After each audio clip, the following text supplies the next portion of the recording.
So what is the value of a masterpiece? Also, what is the ethics around a masterpiece? So if you're an artist and you've been working with us, and we'll be selling your stuff for about $2,000 a piece, and you bring in a piece that's largely similar to the rest of your stuff, but it's just really good. It's not bigger, it's not using a new style, it just all came together really nicely. And I have a look at that piece and go, I reckon I could sell that for 10 grand in like a day.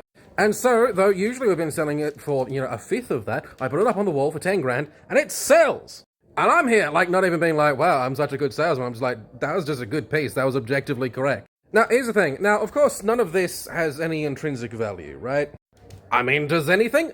Particularly not this, though. But as far as the market is concerned, or more importantly, as far as your insurance company, for example, might be concerned, if you bought one of these artist pieces for 2 grand and then insured it for 2 grand, they'd be like, yeah, sure, that's worth 2 grand. Because we will have receipts.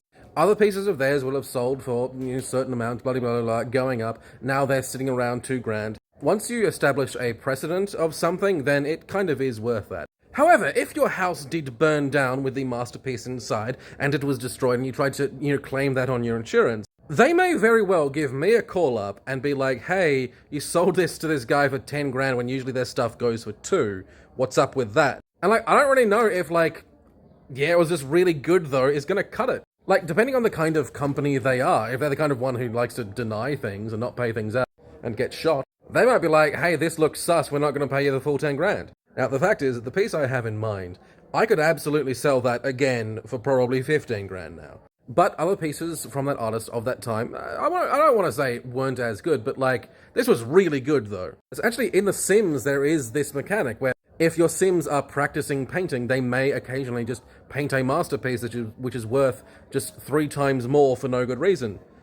Yeah, that happens. It's like, oh, this one? Yeah, that one kicks ass. Now, technically, I don't think that the market, as it were, would agree with my assessment. Unless I could demonstrate, unless you could say, bring in that same painting and I could then sell it again and demonstrate that, yeah, it can sell for that much. Which, in the instance of insurance and it probably being destroyed or stolen or something like that, well, that's not really how that's going to go down. What I guess I'm getting around to here is you don't want the masterpiece. As far as an investment goes, the masterpiece is probably not going to hold its value as well as everything else would.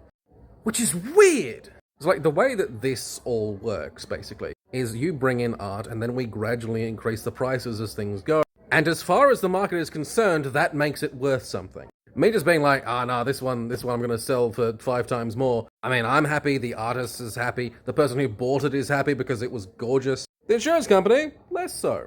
It's an ethical dilemma, but if a piece kicks ass, then a piece kicks ass.